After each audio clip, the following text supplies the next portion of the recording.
Yeah, bud.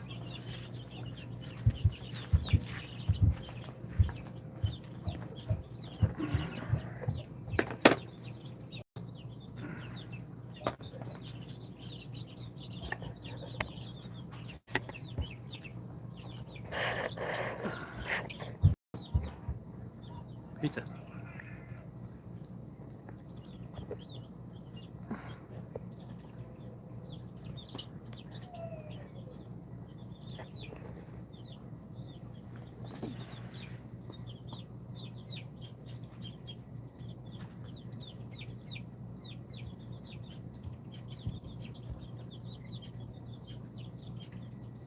I'll play the waiting game.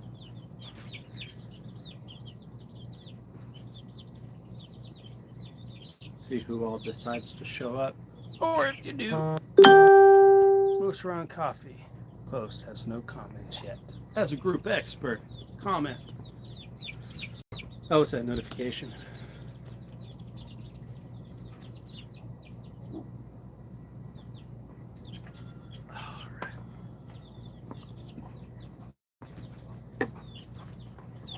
Should really get me some more sweet tea.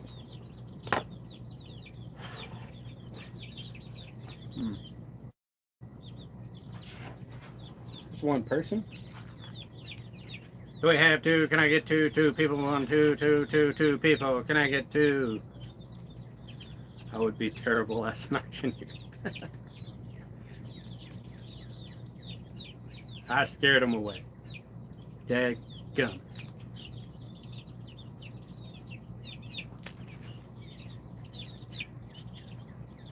Oh well. Well, for those of you who are going to watch this after the fact, Bear Engine, shalom, brother. How you doing, man? Hey, would you mind getting on the what's it called? The brothers thread that we just created and post. I'm live. Totally forgot. Probably should have done that. Sarah, what's up, sister? How you doing? Hey, are you going to the women's retreat, Sarah?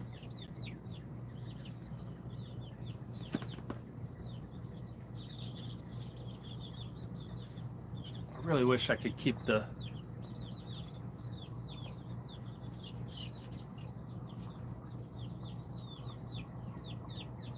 you don't know yet. My goodness, you should probably better figure that out. It's coming up pretty quick. Very last minute if you are. Well, I think you should. Thanks, Larry. Appreciate you. I definitely think you should, Sarah. It's going to be an awesome time for you women. Since it's in Branson, Lauren's actually going to be taking our trailer up there because it's actually not far from where we were staying down here. So yeah, she's going to drive up there and get our lawnmower and a few other items that we need.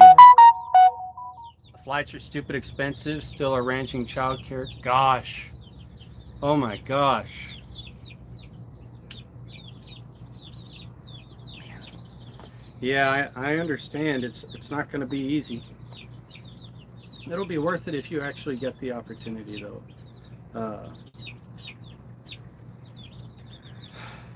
You know, something we probably ought to be doing more is, Father, ask in the name of Yeshua that you would provide a way for Sarah to be able to be a part of her sisters at the women's retreat. And I just ask that you would make, I know you desire to give us the desires of our heart, Father. And sometimes, just the women as a whole, they need a break. So I ask that you would, one, protect them as they're all traveling from different parts of the nation and such. And just protect them, keep your hand on them, give them an opportunity to be free in the presence of their sisters, Father, and let it be an edifying time for them. And again, Father, I just ask for provision for Sarah in this. In the name of Yeshua, we just want to say we love you, Father. Amen. So yeah, who's that third person here? Who you are? You shine under pressure? I do pretty well under pressure myself. You know, and typically when people are freaking out, I'm like, y'all need to calm down. I can't think. You know? Oh, man. So, yeah, I was thinking about Revelation chapter 6 the other day. And I know the last place I stopped, I read on my, I started doing the Revelation series and got all the way to Revelation chapter 5. And I stopped on Revelation chapter 6, and I didn't anticipate it taking me this long to actually do it, but I figured, one, I need to do a live, and two, it would be beneficial to actually get that live or get Revelation back up and going. And I figured, you know, why not do that live? So if we can get more people on here, I'd love to get into the book of Revelation and then actually talk about a few different things that stand out to me, you know, from a preparation standpoint, you know, because after all, I feel like we're all kind of gathered together with a preparedness mindset. Felt like maybe something was crawling on my tummy here. Ticks are out. And if you notice, I got nothing but trees all around me. Good little pasture and everything, but probably about 30 yards that way, the grass is taller. So we've really only been mowing ever so much, and it just seems to keep getting taller and taller. Probably ought to let some of it, you know, go to hay. That would be good. But it's not my property, so it's not my decision either.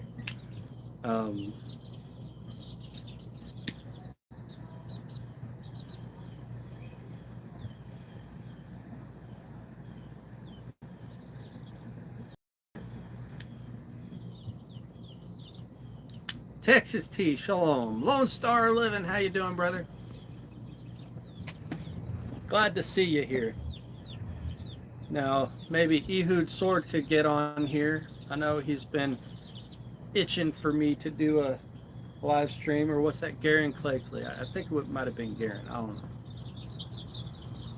Anyways, I appreciate the opportunity, you know, to sit here in front of you guys. This Lone Star is a CI knockoff. I bought them from Cigars International, and from at the start of May they were doing like this big time sale, so I bought, because I you know, can't afford a whole bunch of cigars right now, so I bought 3 boxes just to give me, numbers wise, a lot of cigars.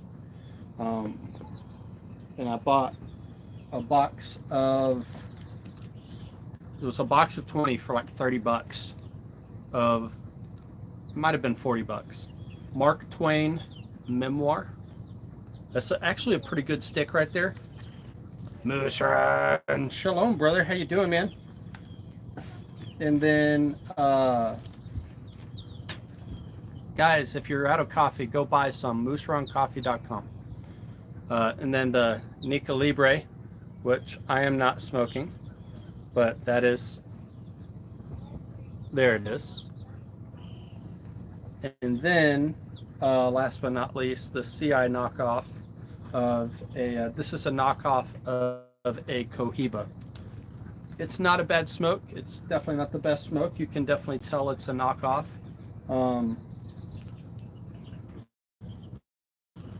But with that said, I'm certainly not complaining about it.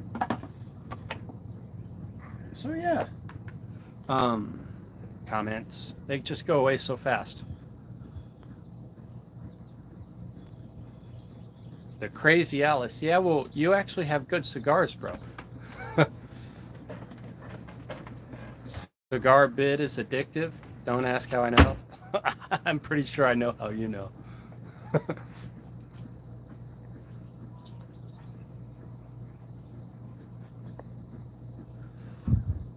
Got 10 Man of War Ruinations for... Dude, that's a good deal. I almost bought that deal. They had a similar deal on Cigars International. I appreciate it, Matthew. Thank you. But they had that deal on Cigars International, and I was really just kind of trying to go for quantity versus quality, just so I could have something to smoke. Believe it or not, I haven't smoked a cigar in about a year. My last one was around my birthday last year, which is this weekend. Bro, happy early birthday. Does it fall on Shabbat or first day or and how old are you, man? I think one of our chickens just threw up. Really? Dang it. Darn it. You hear the freaking kitties? You don't hear them squawking up in there? Oh yeah, I hear them, babe. Hey, honey, do you have your phone? Yeah, well, not on me. I can go get it. I just 36. Nice, man. Nice. Yep. I'll be 34 this year in December. It's amazing how time has been going by.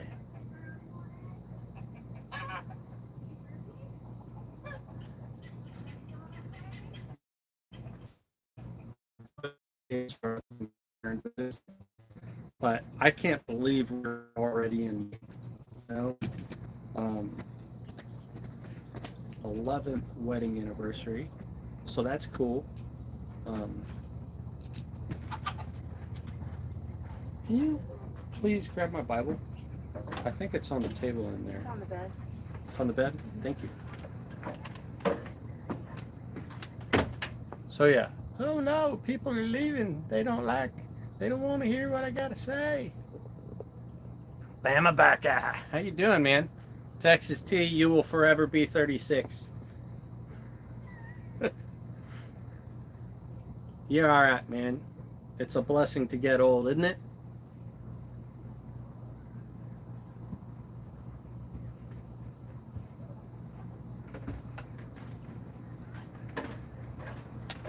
To be able to bounce grandkids on your knee and do all the things as far as that's concerned, it's a cool deal. Thank you.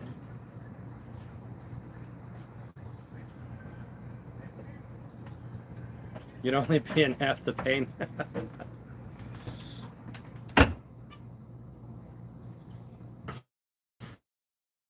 I knew you wouldn't leave me, Moose Man.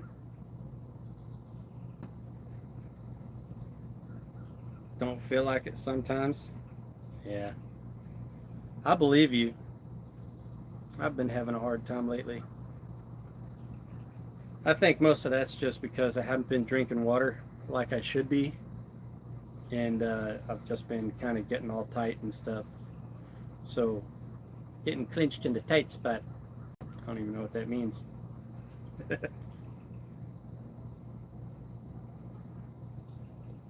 Ebi Rosado, shalom. Hope you're well. Oh, fussy baby. Let her cry. Or actually, that sweet one, hush your face. Just kidding. Guys, I love kids. I love babies. And, man. If the father said, hey, have another child, I would.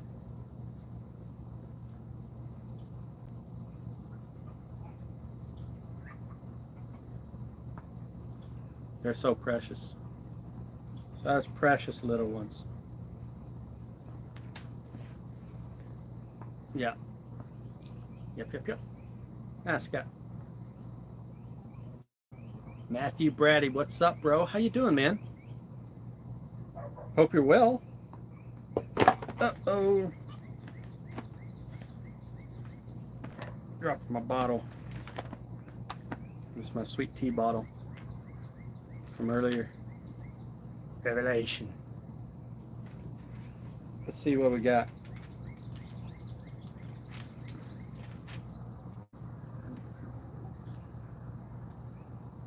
So this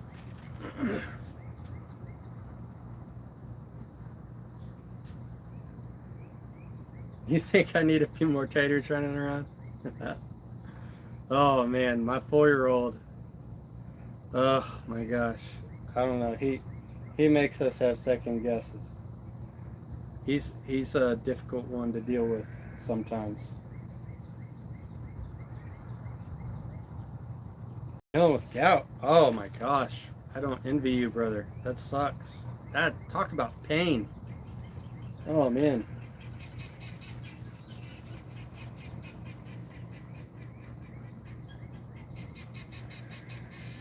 So you have a great grandbaby to fuss over? Could happen pretty soon, couldn't it? With your grandson, right?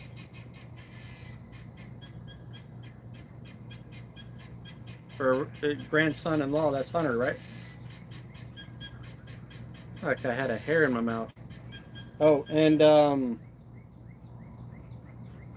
Matthew, this is a Cigars International knockoff of a Cohiba.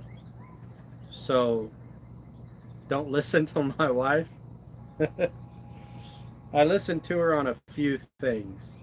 Just a few. Yeah. I'm ovulating today. We can't do anything. Yeah, right.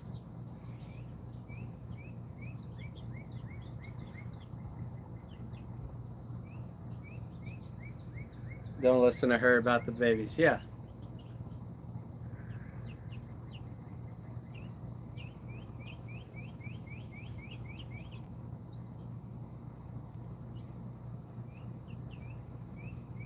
It seems to me like these Cigar International knockoffs, the only legitimate good one that I've had, and like this one really isn't, it's not terrible. It's just,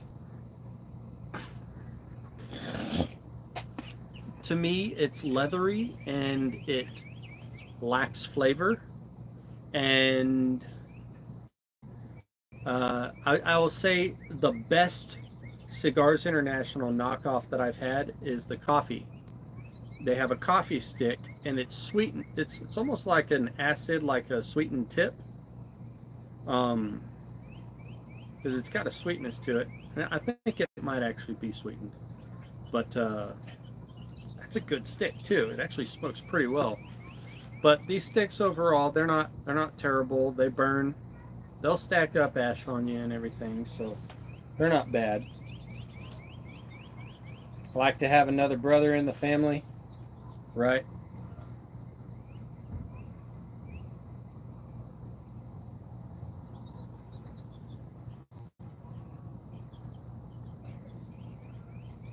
Nub has a coffee one as well. But is it a sweetened? Yeah, I know they have their nuance line, Matthew. And they have they're the nuance, which is their coffee blended cigars, but they have like a light Connecticut wrapper and then like a Habano and a Maduro, you know, different wrappers, you know, and different intensities of cigars that are all within that coffee blend. I've not had any of them though, have you?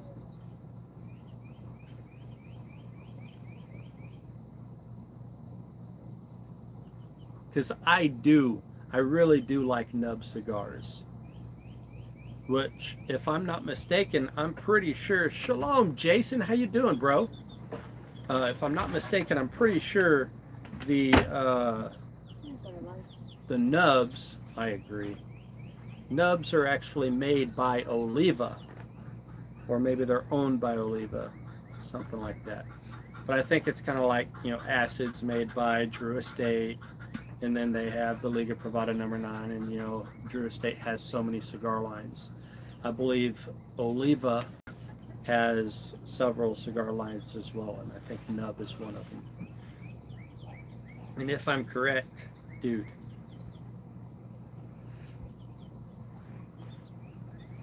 Have you missed anything yet, Ehud Sword? First of all, shalom. How are you? I'm glad you're here, bro. And no, you haven't missed anything yet either.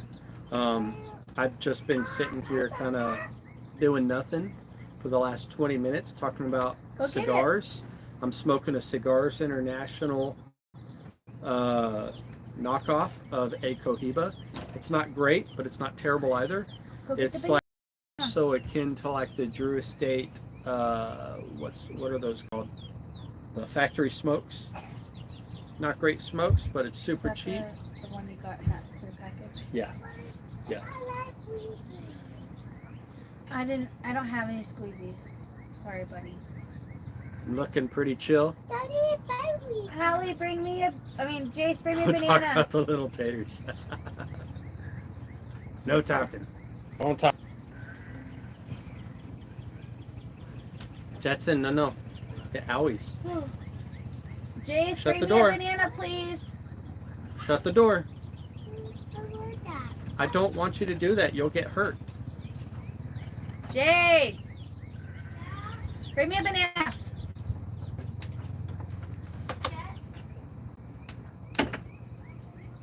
Did you ever find Hallie, by the way? I did. When she came in, I think she ate, and then she disappeared. Right on. It's been a busy day today. I fell a tree. Actually, I fell 2 trees, but one was like super small, and then the other one was pretty big. Yeah, the other one, I was watching it starting to fall, and I was going, run, run, run! Scary. Sarah asked if you're bringing your fireproof pajamas. Shut up, Sarah. Oh my gosh. I feel like I'll never live that down. You'll never live it I'm not bringing a blanket, I can tell you that.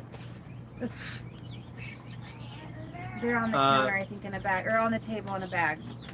I wish I spoke it fluently.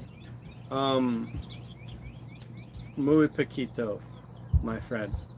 Sí, en la biblioteca, y azul, y amarillo, y The blue and yellow arañaje. and the orange. Arañaje. Amarante. Arañaje. You suck. I can't say orange. How do you say it? Thank you. How do you say it? You have anaranjado and naranje. So one is an orange and one is the color orange. Portocales.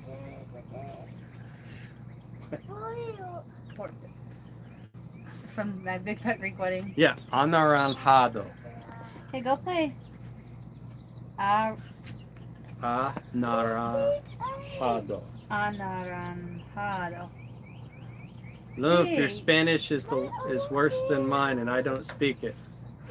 Actually, I can say some things. Hola. Mi llama Hola. es Lymph. ¿Dónde es la biblioteca? Fine, go play. I don't have a squeeze. Tengo un gato azul en mis pantalones.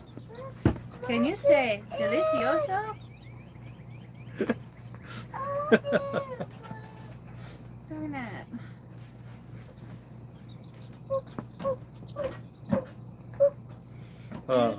I'm not doing a squeeze. You're gonna shut the door behind you. I feel like I do Dora. Yeah, that's Dora the Explorer. I feel like I do a better job reading to understand it than I actually do hearing it and or speaking it. I can say some words in Russian. Привет. Cocktail. Svetlana. That's just That's saying just a name. names. Natalia. No, I know just like the smallest amount of Russian from when I skated. And then I had a British coach, so I can pretty much like speak British all day long. You know, the proper English. Hi, Petey. Of course. Want to say hi to everybody? No, I'm just going to sit here and try and get you to pet me. All right. Now. Meo do noto spico el espio. Meo do Taco, noto nachos, chimichanga, tamale, fajita, margarita. Forgot flautas, tortillas, quesadillas. Puedo usar el baño.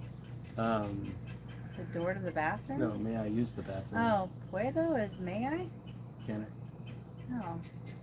What's door? It starts with a P, right? Fuerte? Fuerte? Fuerza? I don't know. I know. El queso es Vodka? viejo y Vodka? mojoso. The cheese is something. The bathroom is the devil. Yeah. Oh, so I got it right. It was puerta. Puerta. Yeah. I know. Garaje is garage. La biblioteca is the library. I remember, like, Policía! speaking of Spanish, I have a Mexico coffee hitting. Dude, sweet. What? What's that Can't wait gonna to be try like? that. No. Where is the bathroom? ¿Dónde está el baño? You're so needy. Buddy. ¿Cuántos años tienes? Yo. The cheese is old and moldy. Oh, okay. Yeah, I didn't know what those words What were. is 30 in Spanish? Trente. T-R-E-N. Frente. Yeah. Cuatro. Did I say it? It's tasty. Okay. Okay. Okay. You know, I made a huge mistake. I opened the box. Well, guys, since we have more Now there's than 3 dogs over there. tres tristes, tigres, truigaban, and un truigal. No, but you can have one of those, Jetsons and Sisters. 3 tired tigers, truigaban, He's are here. sleeping. 3 tired tigers are sleeping in a what? He's trying to get Zadok to play with him. They're playing hide and seek. Snoop Dogg! Go get a squeezy for your brother. Snoop! 3 tired tigers are sleeping in a what? What is that last word? What is truigaban?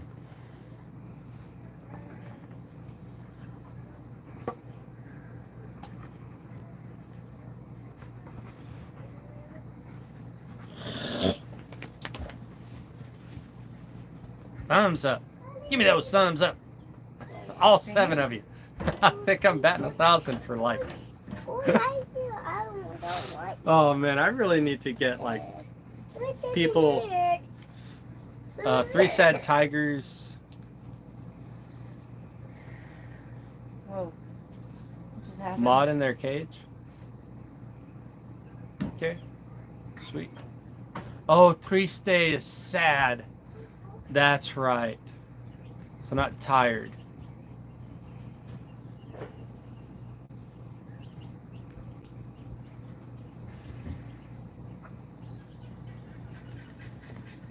So, since I have a few people here, can you shut that door? Please. I think we're going to go ahead and read Awesome. Good job, buddy. Are you coming in? Revelation chapter 6. Guess what? Hallie was in the on the whole time. But first, Yeah. one moment.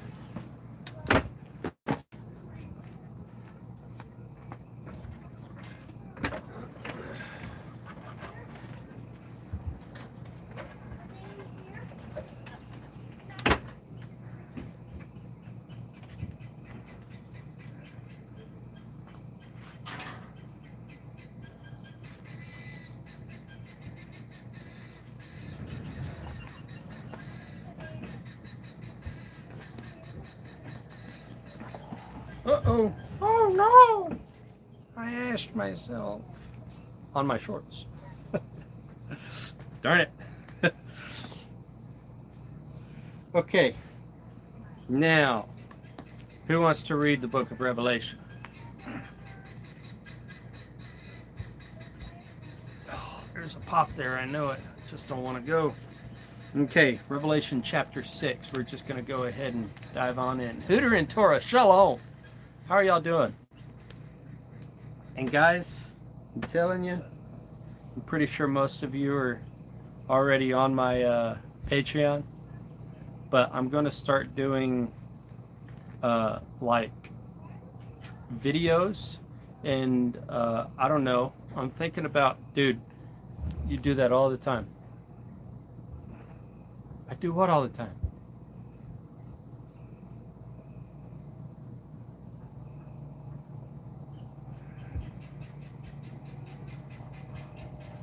Okay, so yeah, I'm going to start doing videos, and then maybe giving more complete content to where it's like 2 edits, to where I have a video and it's cut short, or maybe a beginning, middle, and end, whereas Patreon, you'll get to see all the full detailed and context. Oh, I asked myself? Yeah, I do. I know, it's like, I can't stop. I had a pretty good ash going, and it let go. Why? It's about to get, so I don't even know how my phone is doing this, and keeping it so bright, but it's almost dark. The moon's right there. It's getting pretty close to where I can't see the color. But anyways, like my chicken coop. There it is. That thingy. All right, Revelation chapter 6. Sorry about that. But yeah, I have a Patreon. Check it out if you want to. If not, it's all good. I am still white. I'm working on that. Believe me, I'm sorry for my white privilege and all of that ness stuff. And, yeah. The chicken coop of Revelation. And Shalom Badger. All right. Chapter 6. And I saw when the Lamb opened one of the seals. So this is where we are actually getting into the seals of Revelation. It's the Father. He wants us to hear what you have to say. Okay. Right on. And I heard one of the 4 living creatures saying, like a sound of thunder, come and see. So the context, the 4 living creatures, if you go back and you read earlier in the book of Revelation, there are 4 living creatures flying around the Father day and night. They're called the Seraphim. And they are high-tiered angels, basically. And one of them, when Yeshua, the Lamb, opens the seal, the first seal, it says, and I looked and I saw, in verse 2, a white horse, and he who sat on it, holding a bow. Now, what's interesting is it's just a bow. The man holding, or the man who sat on the horse, is holding only a bow. There is no arrows, no ammunition. It's just a bow. So something to think about.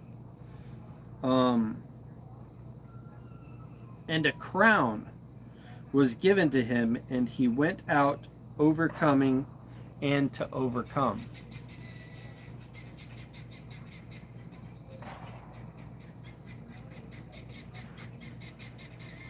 And when he opened the second seal, I heard the second living creature saying, "Come and see." So the first living creature is tied to the first seal. The second living creature is tied to the second seal, speaking. And another horse, fiery red, went out, and it was given to the one who sat on it to take peace from the earth, and that they should slay one another. And a great sword was given to him. So that's interesting, the verbiage there.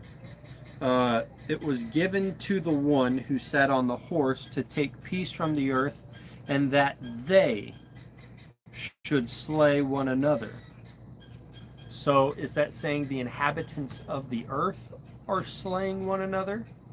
Or is it saying that the second horse is coming in to slay the rider of the first horse? Another thought. And this is just me dumping ideas as I read, right? And when he opened the third seal, I heard the third living creature say, "Come and see." And I looked. So the third living creature tied to the third seal. So they each have something to say. "Come and see." And I looked and saw a black horse, and he who sat on it holding a pair of scales in his hand. You know, trustworthy weight and balance.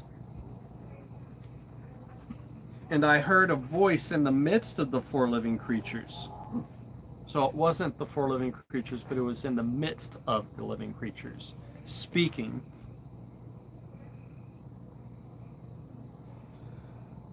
He said in verse 6, "A measure of wheat for a denarius, and 3 measures of barley for a denarius, and do not harm the oil and the wine."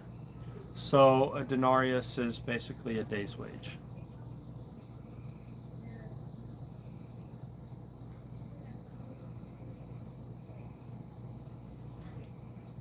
And obviously we are living in a time of unjust weights and balances,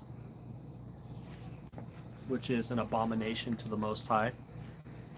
Just the way the world does business is an abomination to the Father. So there's a lot to think about. Not a whole lot of people operating with integrity. So that's a big deal. And let's see. Again, these are just thoughts and ideas. And I'm pointing out these thoughts and ideas because I want you guys, Proverbs 11, yeah. I want you guys to think about where we are and how you're seeing these things play out in the days that we're living in. I personally believe, and I will not push anything on anybody as far as like the biblical timeline or anything. I personally believe that we are living in the end of the days, in the end of the age, as Scripture specifies in multiple locations, like whenever Yeshua says "in that day." I believe we are on the precipice of that day, which most of the time he was referring to the day of his return, or the days of his return rather. Bought some barley last week at the store, misread the sign, thought it was 72 cents per pound. It was holy crap, 72 cents per ounce. My goodness. That's $16, or well, really closer to like $14 to $15. But my goodness. Per pound.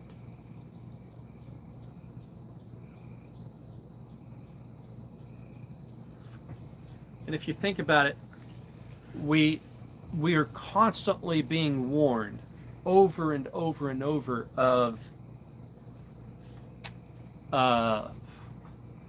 the coming food shortages. Well, guess what? They're here. And every year, the talk of the food shortages gets more and more and more, and they get deeper and they're more severe. So this is a big deal. So verse 7, he opened the fourth seal, and I heard a voice of the fourth living creature, fourth seal, fourth living creature, saying, "Come and see." Real quick,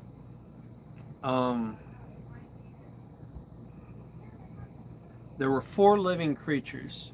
So I wonder if there is just something to think, because each of the living creatures, Sorry. you're good, babe. Never mind. I don't know if there's something to this, because it just occurred to me. It's the first living creature said, "Come and see the first seal." Second living creature said, "Come and see the second seal." Third, so on and so forth. There's four living creatures, right? And Revelation chapter 4, verse 7, it says, the first living creature was like a lion. The second living creature like a calf. The third living creature had a face like a man. Unjust weights and balances. Characters of man. And the fourth living creature was like a flying eagle. What are you doing, fella? What are you doing? I need you to shut the door. Okay, come sit down. Shut the door. Shut the door. Shut the door.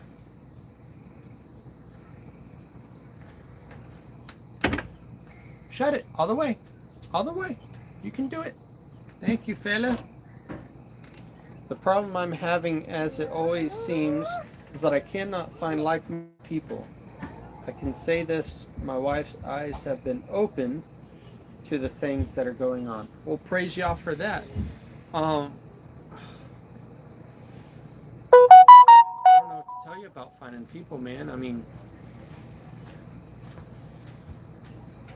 just got to keep your eyes open. Reach out, talk to people. Don't be afraid to put yourself out there. Psalm 119 Ministries has a group finder. Psalm 119 Ministries has a group finder. So, I mean, unless you're living all the way out in Timbuktu, you should be able to find some people. A congregation of some sort, How is that all we did? Yeah, you got a dirty shirt. All right, Daddy's reading the Bible. You want to listen? Yet? Okay. I want you So, just thoughts right there. First living creature, and they all have different faces or likenesses. And I wonder if there's a correlation between the living creature speaking out on the first seal, the second speaking out on the second seal. Something there. If you guys dive into that, let me know. I'm going to study it a little bit, unless the Spirit's like, hey, you need to look into this, and then I'll study it a whole lot, right? Whoa. So yeah, careful. Seeing the end times being prepared before my eyes. That's because it is, bro. Heck, I've looked local, looked on the site, have emailed several people, and not heard back from anyone. I don't know. Maybe you need to start a congregation. Think about that.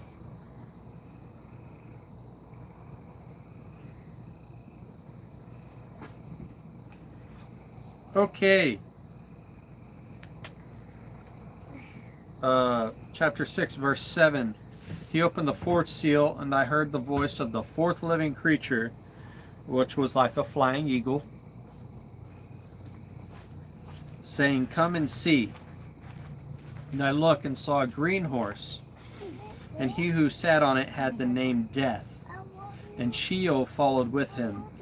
and authority was given to them. So authority was given to them. I think that them is the 4 angels riding or the 4 horsemen rather. Okay, so authority was given to them over 1/4 of the earth, 1/4, to kill with sword, with hunger, and with death, and by beasts of the earth. Interesting. So to kill with the sword, weaponry. Yes, son. No, you cannot use mommy's phone. I need it. Thank you, fella. No, you're not playing Mario or Sonic. Not on the phone right now, okay? I like it too. I like it. Okay, and so authority was given to them over 1/4 of the earth, just 1/4, to kill with sword, with hunger, with death, and by beasts of the earth. And when he opened the 5th seal, I saw under the slaughter place the beings of those having been slain for the word of Elohim and for the witness which they held. Meaning, they maintained the testimony of Yeshua and they guarded his commands. The word of Elohim is the Torah. It's not just the Bible, it's the Torah. And then the witness that they held, aka the testimony of Yeshua. And they cried with a loud voice, saying, How long, O Master, set apart and true, until you judge and avenge the blood on those who dwell on the earth? So the 5th seal is actually looking into the throne room of the Most High, looking at the slaughter place. And there was given to each one a white robe, and they were told that they should rest a little while longer until both the number of their fellow servants and their brothers who would be killed as they were was completed.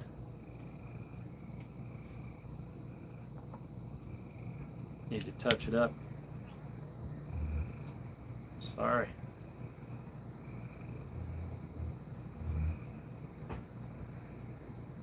Oh yeah. Stokes. Okay.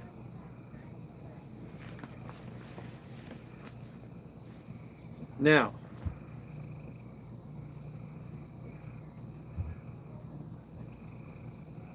verse 12. I looked, and when he opened the 6th seal, I looked when he opened the 6th seal. So the Lamb opened the 6th seal, and when I looked, I saw a great earthquake came to be. I said, I don't think we're there yet. We are definitely not there yet. So this is a sign of the end of the age, right? Matthew chapter 24 says,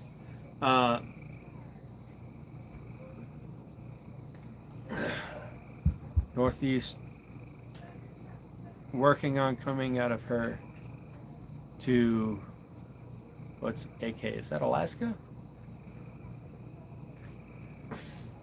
Why Alaska? The Father's moving his people to the Ozarks, my friend. So I mean, unless the Father specifically has told you, hey, you need to get your butt in Alaska. Okay. Is that the... Man, I feel so dumb now. Is AK... I thought that was AR for Arkansas.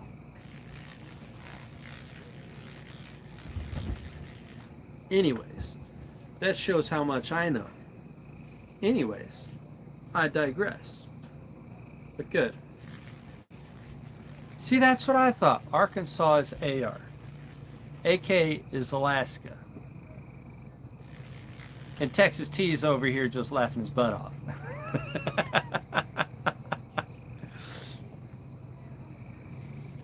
Yeah, see? That's what I thought. Okay, my friends. Arkansas, Oklahoma, Missouri. There is a wealth of people around here who love the Father, who keep Torah. Don't drag your feet. Yes, Matthew chapter 24, somewhere around verse 29. You know what? I'll go to it. Matthew chapter 24. Immediately after the distress of those days, it is Matthew 24, verse 29. Immediately after the distress of those days, the sun shall be darkened, the moon shall not give its light, and the stars shall fall from the heaven, and the powers of the heavens shall be shaken. And then,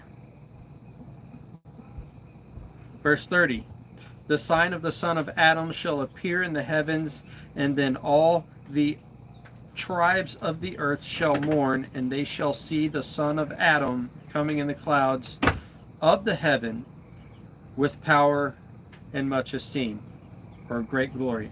And he shall send his messengers with a great trumpet, or with the sound of a great trumpet. Whew. Okay, I'm not going to go any further than that. Back to Matthew, or Revelation chapter 6. The sixth seal. I looked, and when he opened the sixth seal, I saw a great earthquake came to be, and the sun became black as sackcloth of hair, and the moon became as blood. The stars of the heaven fell. That's interesting. Okay, what did it say? The stars shall fall from heaven.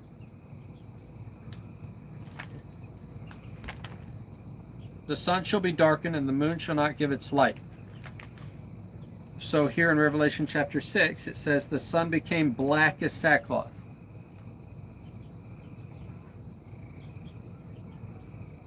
The moon became as blood. And the stars of heaven fell to the earth as a fig tree drops its unripe figs being shaken by a strong wind. And heaven departed like a scroll being rolled up, and every mountain and island was moved out of its place. Whew.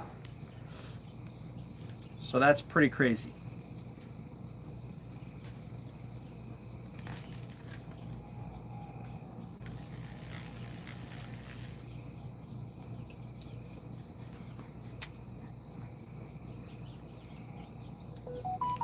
Called a blood moon. Palmetto! Bro! Palmetto paratrooper, how you doing, man? There's a blood moon this weekend with a lunar eclipse. I'm going to have to check that out.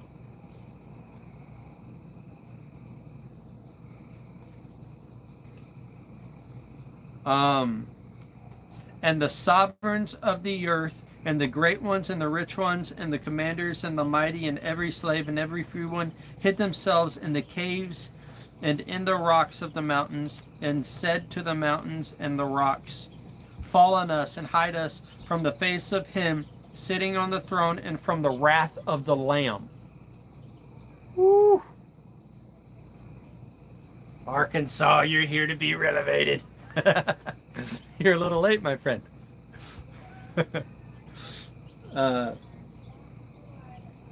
So yeah, think about all of this, because as we actually take a look at these seals,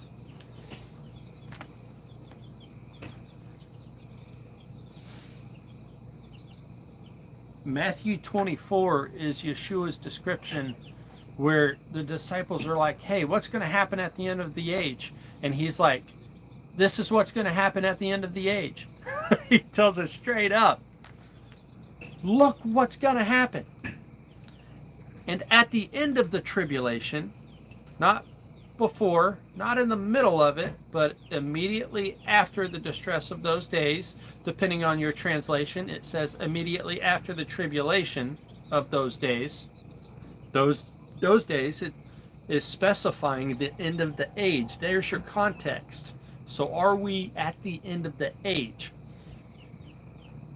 I would submit to you that the things that are going on, the things that we are seeing within the seals of Revelation in Revelation chapter 6, that we are somewhere in there at this current juncture.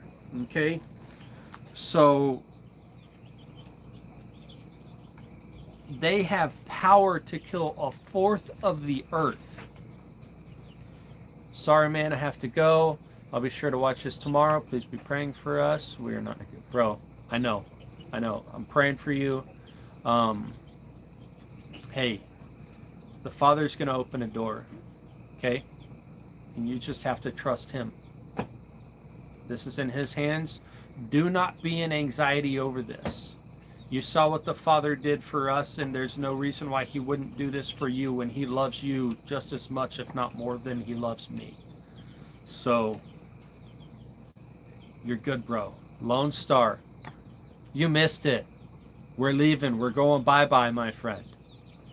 Totally kidding.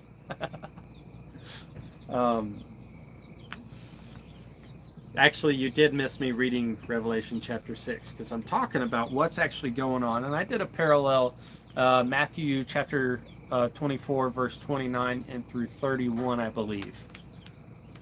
Yeah.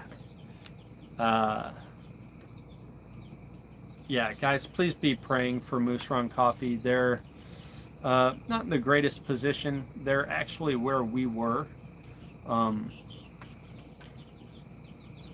And yeah, they're just waiting for the Father to respond to them and put them where they need to be. So pray that the Father shuts doors and opens doors on their behalf. And I believe He will. Catch it on the replay. Wife was trying to get something done, needed to help. Hey, man, that's okay, bro. That's okay. That little sweet one, she needs to be taken care of. She needs her daddy. So, she comes first, my friend. But yeah, it's interesting. And I can actually go a little bit further. I've done a full study, and actually a full teaching in the past on Matthew chapter 24, and how that's paralleled to Matthew chapter 13. Because within Matthew chapter 13, it actually talks about the end of the age and the planting of the tares in the wheat. And she's a Spitfire. She's a little girl. That's all there is to it, man. So, guys, praise y'all. Thank you for praying for Matthew. They need it, and there's no telling what the Father's going to do on their behalf. So, also be in praise. Same for you, like Ehud's sword, man. The Father's going to open doors for you. Just keep asking. And you need to position yourself. Come out of her, my people. Leave Georgia if you have to. Like, school year's over. Put your house up for sale and get out. Do what you have to do. That's really all there is to it. Don't make the mistake of making excuses. Okay? Oh, well, this is why I can't. No, you're choosing not to, out of convenience of some way, shape, form, or fashion. Or, God forbid you use your kids as an excuse.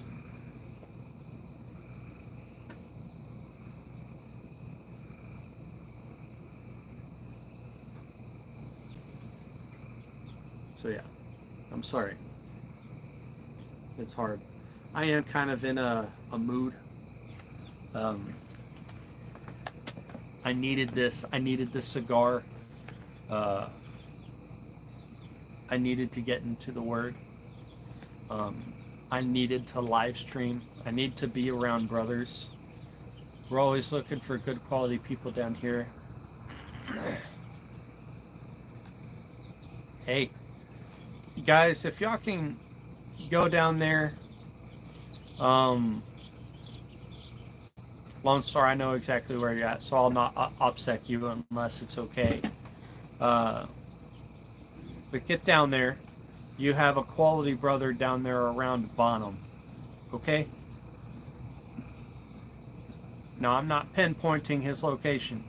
I'm not pinpointing his town. But if you can get down there somewhere around Bonham, Texas, you're not going to be far from really good people. Oh, Matthew.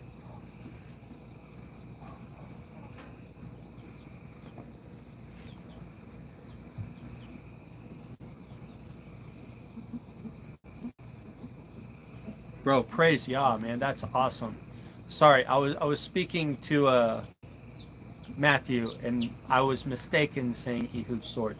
And praise Yah, dude. That's awesome. It has, you can do so much on 2 acres. Oh my gosh. And guys, by the way, I just prepared. Well, I say prepared. I prepared to till. I have a 6,500 square foot location, 6,500 square feet for garden space. Yeah, it's gonna be awesome. My brother down the road, he has a tractor. He's gonna come out here and till it up for me. So then after women's retreat, we'll be able to actually start doing the things we need to get all of our starts that really need to be up potted into the ground. So yeah, praise you. I forgot where I was. We were talking about Matthew 24. Oh yeah, Matthew 13.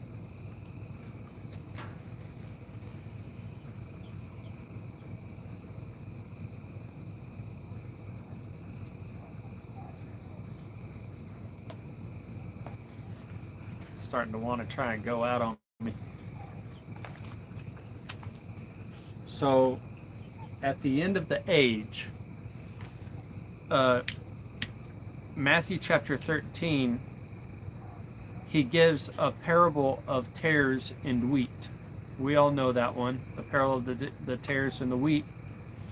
And he just kind of lets them hang. And then the disciples, or the taught ones, they come to Yeshua after everybody leaves, and they're like, dude, you got to explain to us the parable of the tares and the wheat.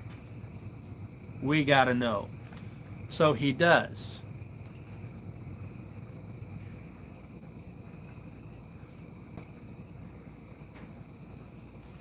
Right. So when he does that, he says, okay, well,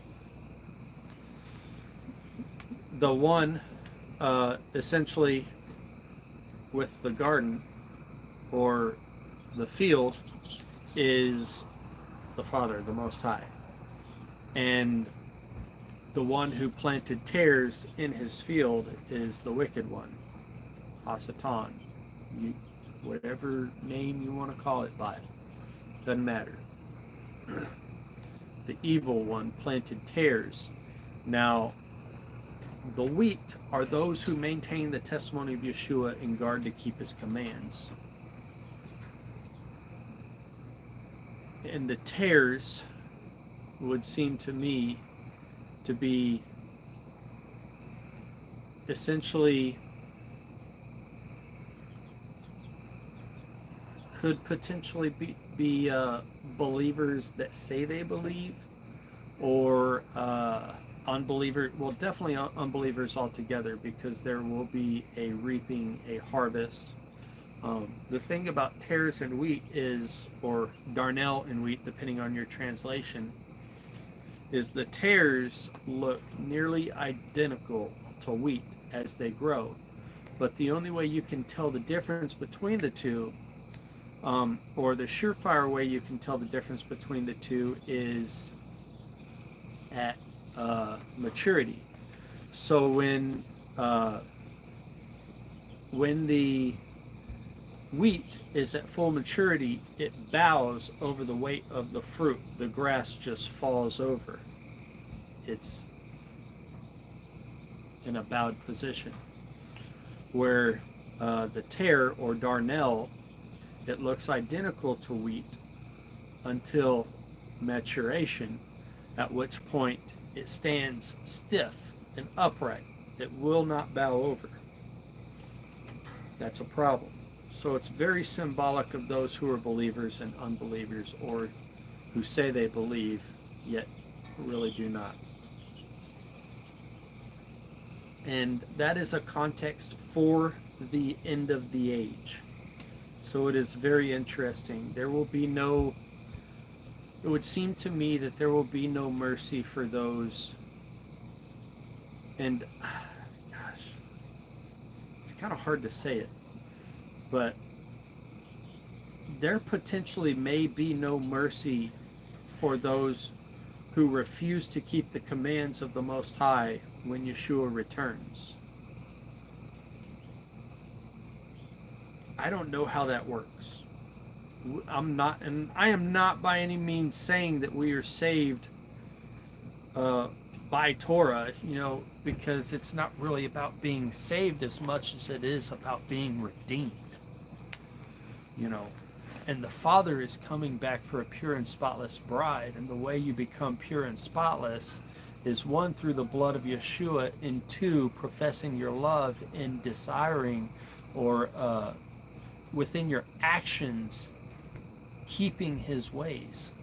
So the lamp itself,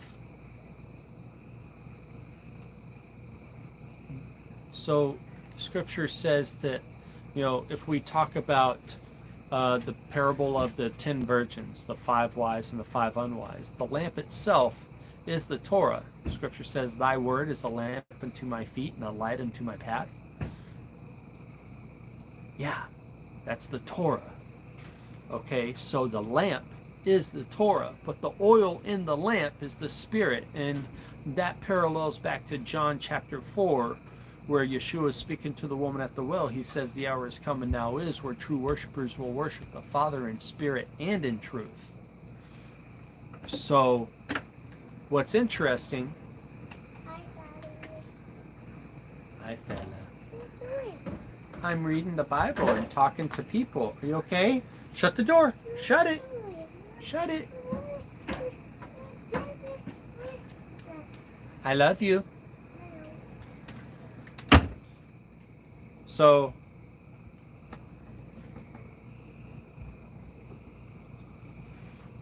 what's interesting is that the wise virgins are the ones that have the Spirit, or aka oil, within their lamps, meaning they're keeping Torah, being led by the Spirit. Whereas the unwise virgins, they had the Torah, but they were not led by the Spirit, because the job description of the Spirit is to lead you into all righteousness. And it is impossible to achieve all righteousness without the Torah. So there's that. So in Matthew chapter 13, when it talks about those tares, the interesting thing is we have a discrepancy in the idea of the rapture. When Yeshua returns, he's going to send out his angels to the four corners of the earth, as it says in Matthew 24. It says, the sign of, in verse 30, and the sign of the Son of Adam shall appear in heaven, And then all the tribes of the earth shall mourn, and they shall see the son of Adam coming on the clouds of the heaven with power and much esteem. And he shall, verse 31, send his messengers with a great sound of a trumpet. They shall gather together his chosen ones from the four winds, from one end of heaven to the other. Huh? Absolutely. I'm sorry. I love you. Okay. He will gather his chosen ones from the four winds, from one end of the heavens to the other. Okay. And that actually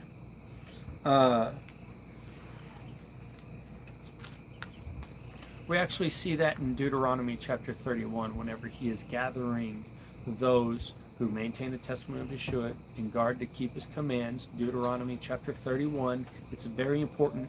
Read it. Let's see, Matthew chapter 13.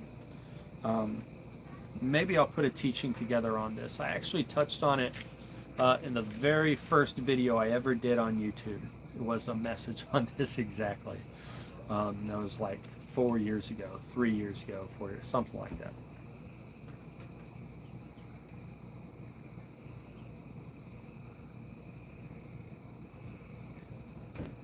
So anyways,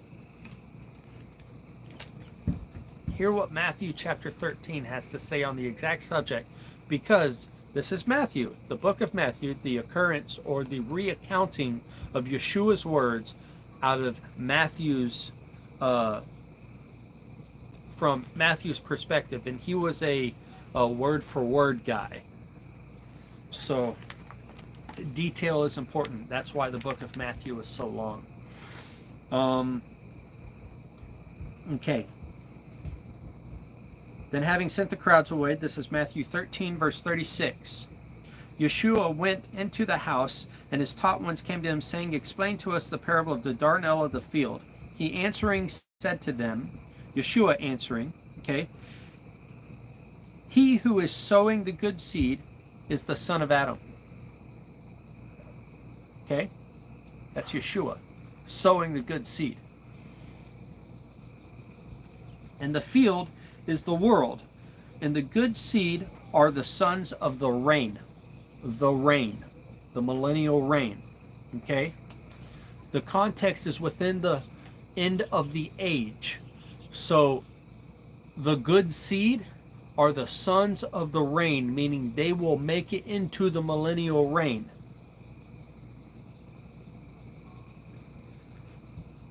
Okay.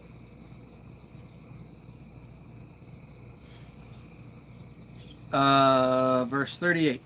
But the darnel are the sons of the wicked one, and the enemy who sowed them is the devil.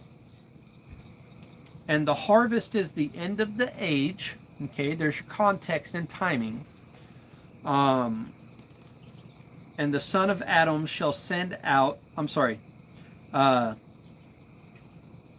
the harvest is the end of the age, and the reapers are the messengers. What is Yeshua doing at his return? He's sending his messengers with the sound of a trumpet to gather those elect from the four corners of the earth. Okay? The harvest is the end of the age, and the reapers are the messengers. As the darnel then is gathered and burned in the fire. We're talking about the whole earth here. The darnel is gathered and burned in the fire. So it shall be at the end of this age. Okay? The son of Adam shall send out his messengers, verse 41, and they shall gather out of his reign all the stumbling blocks and those doing lawlessness. So in Matthew chapter 7, when Yeshua says, many will come to me in those days, hey, this is the exact same context. He's just reiterating that, saying, But did we not prophesy in your name? Did we not cast out many demons in your name, and in your name perform many miracles? And he will say, depart from me, you worker of lawlessness. I never knew you. And then what's going to happen? The messenger will come, gather them up, those who never knew the Father, those who are working lawlessness. They saw the Torah. They had an opportunity to accept it, but they refused the working of the Spirit to move them into it, and neglected it entirely. And Yeshua is saying, these are my ways. I never knew you, you who work lawlessness. Depart from me. And then they're gathered and thrown into fire. We can't just take one instance, one occurrence of Scripture. I've just showed you Revelation. I've just shown you Matthew 24. I've just shown you Matthew chapter 13. I can show you, let's see, Matthew 24, Mark 13, Luke 21. Read them all. Then go back and read Deuteronomy chapter 31 and see what the Father is doing at the end of the age. He is removing those who refuse him and his ways.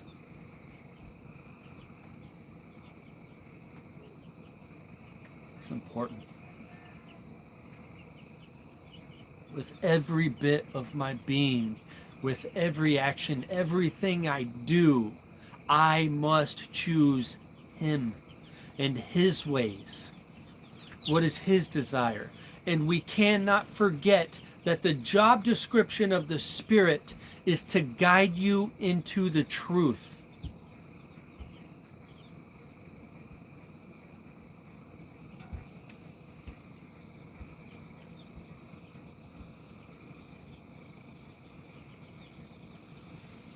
So if you're not being guided into the truth, you lack oil because you are neglecting the Spirit. And then, what do the wise virgins say to the unwise virgins who let their oil run out? Go where they buy and sell and see if you can buy for yourself some oil. Go see if you can buy for yourself the Spirit. Go put your tithe in the offering plate and buy yourself the Spirit. You can't buy the Spirit. You have to obey the Spirit. If you have the Spirit, you will obey it. And then when that obedience perpetuates action, how can you hear the Spirit if you're not doing what the Spirit says to do?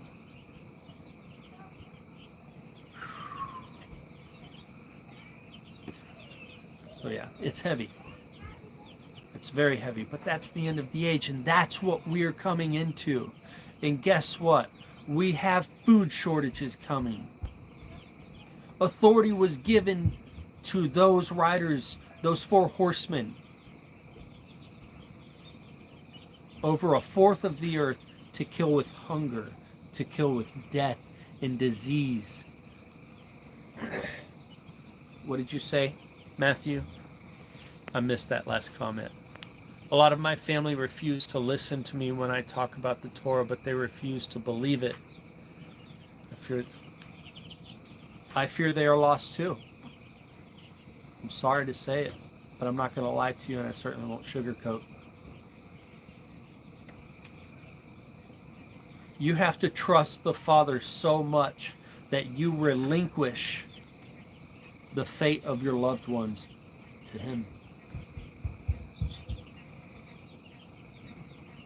As for me and my house, we will serve Yah. Regardless of what the world thinks about that, I will be in the world, but not of it.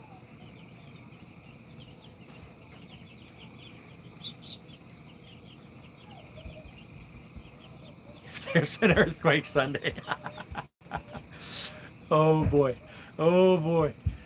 I hope that's not the case, my friend. Yeah, I think there's a lot that needs to happen before Yeshua returns. If you read earlier in Matthew 24, it says, well, actually, let's just go ahead and go to it. It's the beginning of Matthew chapter 24, probably or somewhere around verse 15 or so. I could be wrong, but I'm having a problem turning pages and such, so let's see if I can make this happen for you.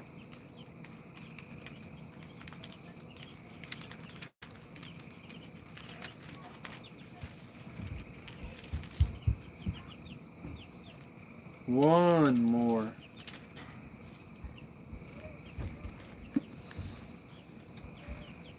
Okay. Let's start in verse.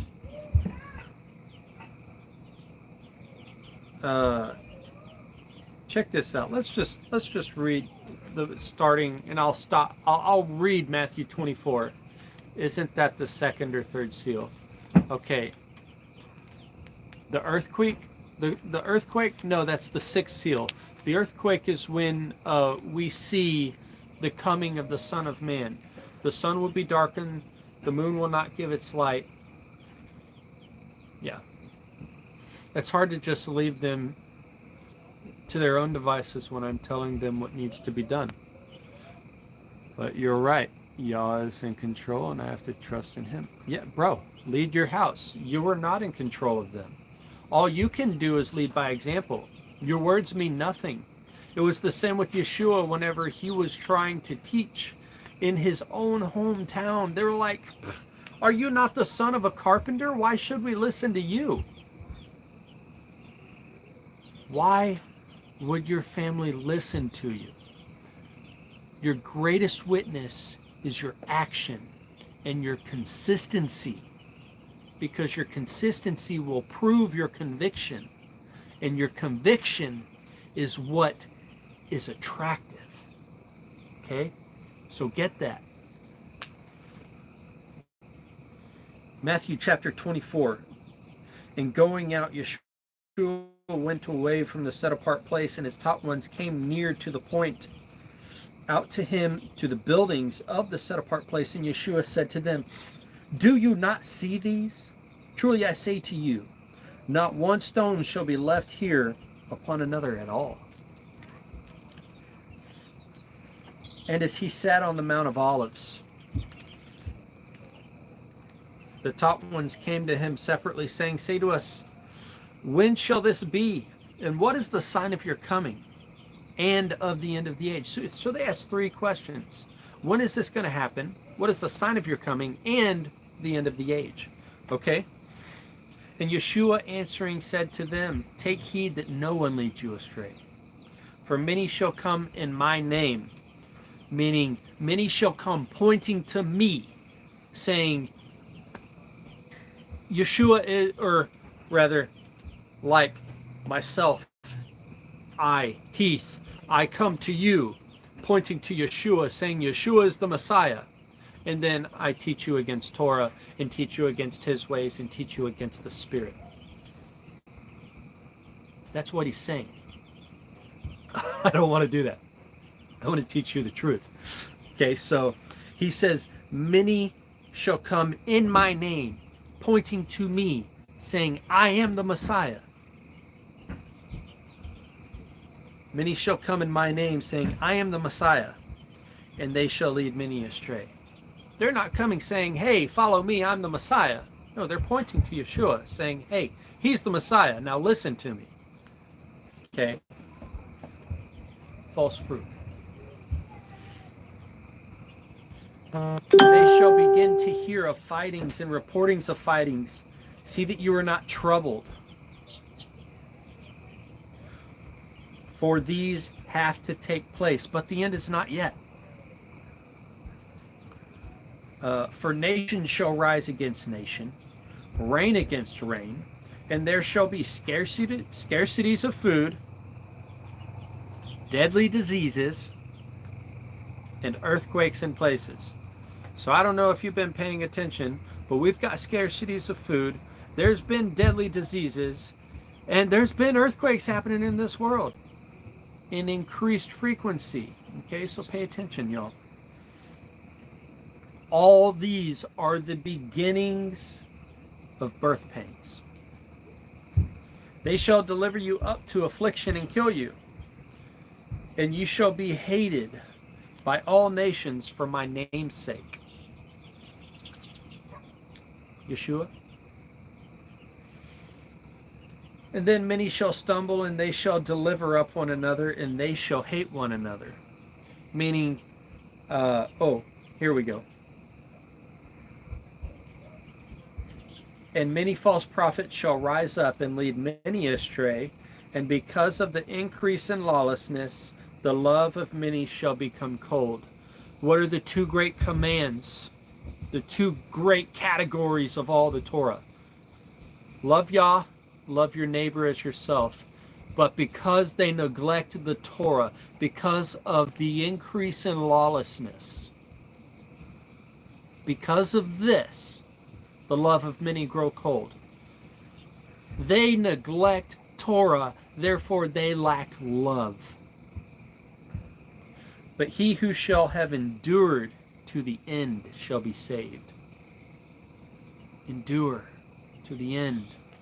Guys, let's endure. Great hanging with you again. Look forward to the next live. Ehud Sword, bless you, bro. Shalom. I wish you well, my friend. Let's see here. Got to catch the rest of this later. Bro, yeah, I get it. I don't even know what time it is. I know we've been going for an hour and a half. Okay, it's 9:30. I see that. Okay, right on. I'll probably cut this short relatively soon. Kind of put a bow on it.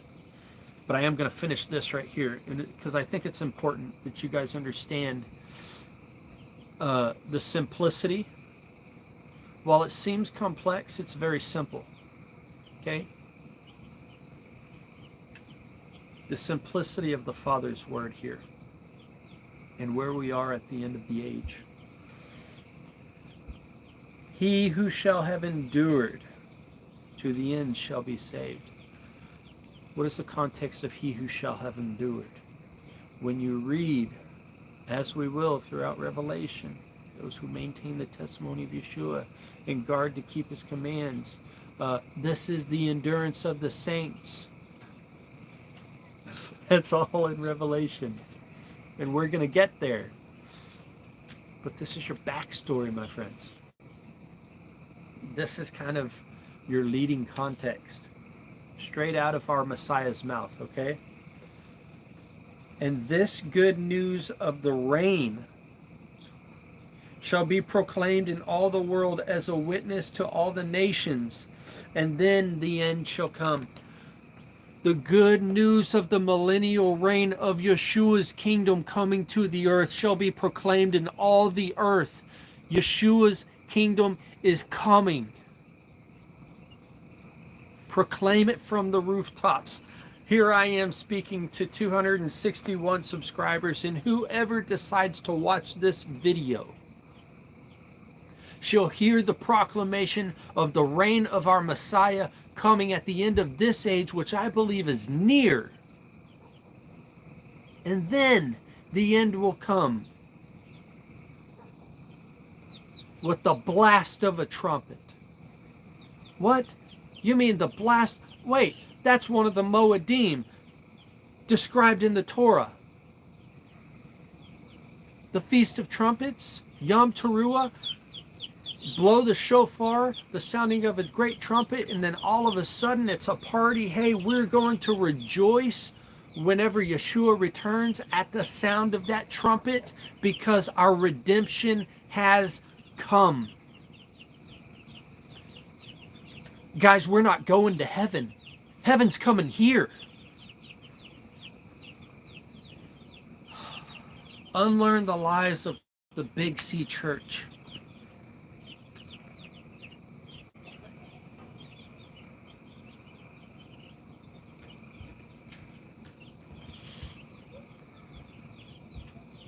Texas T. We're not ready for the seventh trumpet, my friend. We're not there yet. That's Revelation 8. Because I believe Revelation chapter 7 is the preparing of the saints. Oh man. That's the coming of our Messiah, Yeshua. The sound of the great trumpet. It's interesting. And I could be wrong. I absolutely could be wrong. And as we tie together a little bit more, oh, please bring it on. Yeah, that's another video, man. There's so much depth to that. There's so much depth just to this idea. And I'll be honest with you, this is the first that verse has ever stood out to me. And I've been talking about and studying on the millennial reign for such a long time. Such a long time. But this is why. And tonight, this is the first time it's ever stood out to me. And this good news of the reign shall be proclaimed in all the world. See, the Big C Church, they mistake that good news as Jesus died, he was buried, he was resurrected. Yes, he was. But that's not the end. The end is yet to come. That is not his reign. He didn't come to reign on the earth for a year. He came to reign on the earth for 1,000. And then relinquish that authority back to the Father, because that millennial reign is a time of preparation for the preparation of the earth and the saints, so that all people will be refreshed with the knowledge and understanding of Torah, so that we can adhere to the Father's ways before he returns. Yeshua is just trying to return the earth back to the status of what the garden was, so that the Father can set his toes back on the earth and walk with you and I, beloved. To set his toes back on the earth so that he can walk with us in the cool of the evening in the garden that we planted.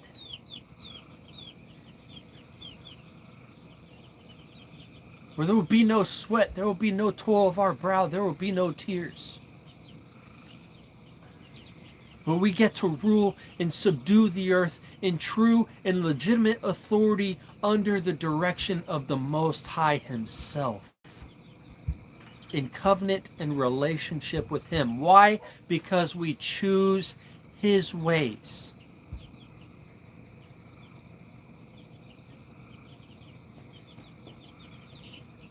The good news is not about the death, burial, and resurrection of our Messiah. That was necessary.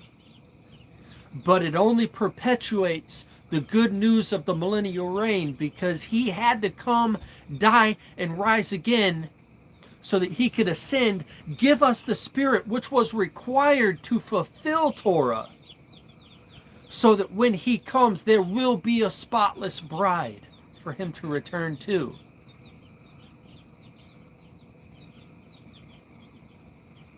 But it's not about the death, burial, and resurrection of the Messiah.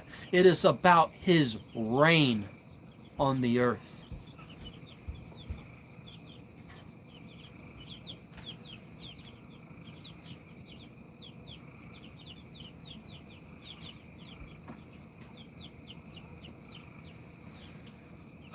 So yeah, I needed this. Oh my goodness. I needed this. This was really edifying for me. Get me back to the root of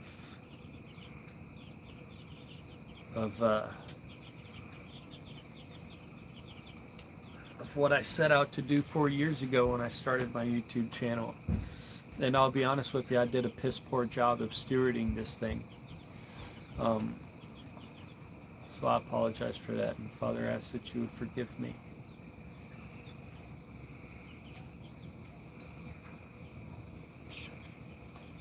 But the reign of the heavens is what it's all about. Yeshua's coming, and he will rule this earth with a rod of iron. Now, for those who endure to the end, there is a reward for us.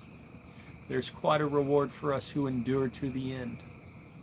Those of us who maintain the testimony of Yeshua and guard to keep his commands as we adhere, these are his ways, and it is an evidence of our love for him. Thanks, Texas T. Bless you, bro. Love you, man.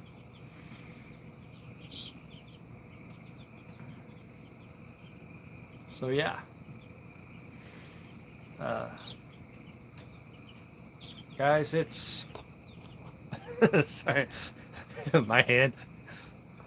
I'm just trying to scroll down and see time, and I'm at 22% battery life. I could stretch it a little bit longer, but I think I'm gonna call it. Back at it now, and that's all that matters. Yeah, praise y'all. Hunter Kirk, bro, bless you, man. I didn't know you showed up, dude. I hope you got to listen to a lot of it, because it was good. It was, and I'll actually, I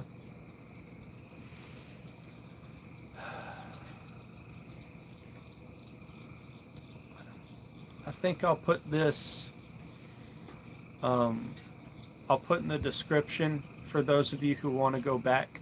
That way you don't have to that way you guys don't have to mess with the time trying to find when the message starts and everything. I'll go through here. Bama Buckeye, bless you. Good. I'm glad, man. Let's see, all of my brothers. Bear Engine, I think this is one of the longest times you've ever spent on one of my live streams. Bless you, bro. I'm honored that you're here. Edvi, man, am I saying your word correct? I just want to make sure. But Rosado, bless you. And Shalom, thank you for being here. Lone Star, I love you, man. Bless you. Texas T, I love you. Bless you, brother. Matthew Brady, bless you. JS Badger, gosh, I just love all of you guys, man. You're just so incredible. Vacuum sealing some sugar flour. Praise the Most High. Yeah, praise the Most High, guys. Short-term, mid-term preps will be nice to use before I dive into my wheat berries and bucket. Yeah, for sure, man. Praise Yah. I'm glad you're being wise. You know, you're taking the direction of Joseph. You're preparing yourself a field. You're putting food away in your storehouse for the food shortages that are to come. There will be scarcities of food in the land. It's real. But all of this is just preparation for the return of our Messiah. It's about to get bad. I don't know a time frame. I've been following. I'll actually. I'm going to do a video on this specifically, and I think I will actually make this specific video exclusively Patreon. So if you're not on Patreon, there's a lot of stuff in this topic. So if you're not on Patreon, if you want to hear this video, not this one that you're listening to, but the video that I'm going to do talking about the World Monetary System, the World Economic Forum, and essentially how this financial system is about to collapse and what's going to take its place, and how that will essentially usher in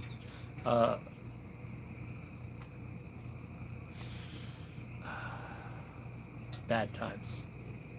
Yeah. Matthew Brady, I know you're on there, brother. Bama Buckeye, shalom. Guys, you're gonna be at ATS next year. No, you're just gonna be there. Y'all willing, and the creek don't rise. So let's pray that stays down. That creek stays down, because I'm pretty sure y'all wills it. So yeah, guys,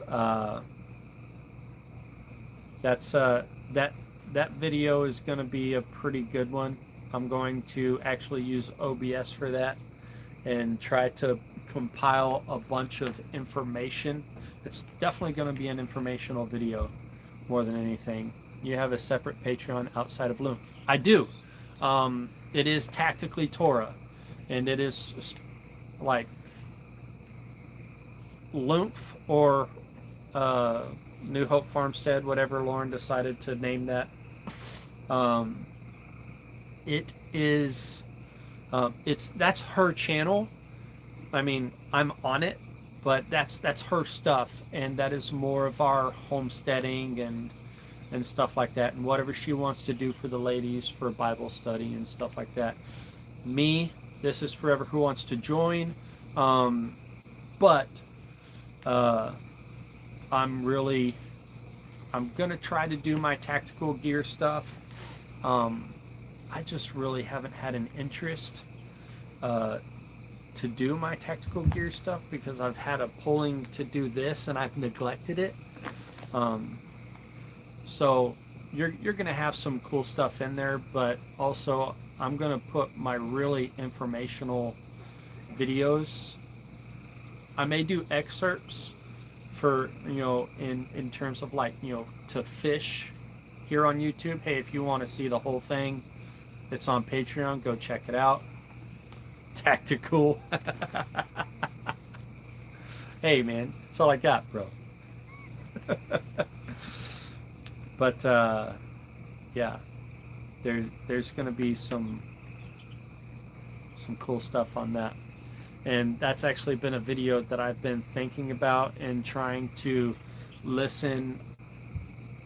It's really most of the stuff that I'm paying attention to, and I'm not a financial advisor or anything, but there will be some stuff that you might consider taking a look at in terms of investments because of the rails that the entire world monetary system is or has been established on is about to change.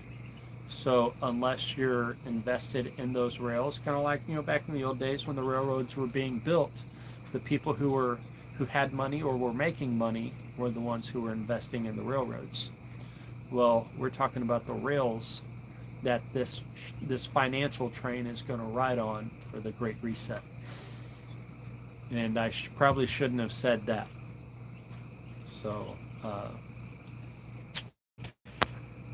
I'm pretty sure that's one of the things that they're tracking as far as the words are concerned. But luckily, I'm not even on anybody's radar right now. So, hey, we'll see. Much love. Alberto, bless you, brother. May the grace and blessing of the Most High Yah be upon you and your, yes, on our Mishpachah. Praise Yah. Thank you, brother. You as well, likewise. My channel used to be the Tactical Text. You're so tactical. Right on, man. Bring it back. Bring it back. You can stay Lone Star. Just bring your tacticalness back into it, bro. All right, guys. I'm going to get out of here.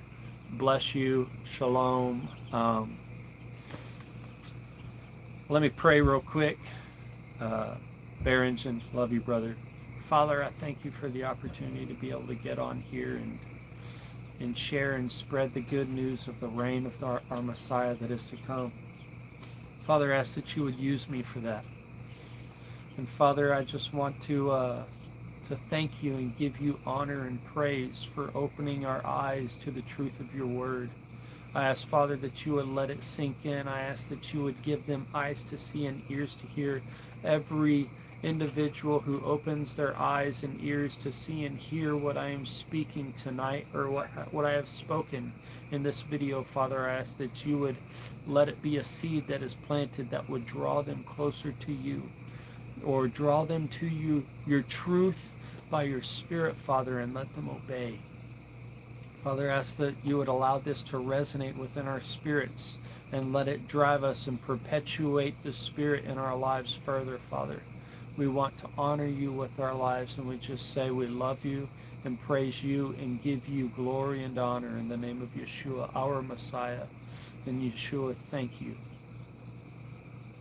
Thank you. We love you. Amen. Bless you guys. Shalom.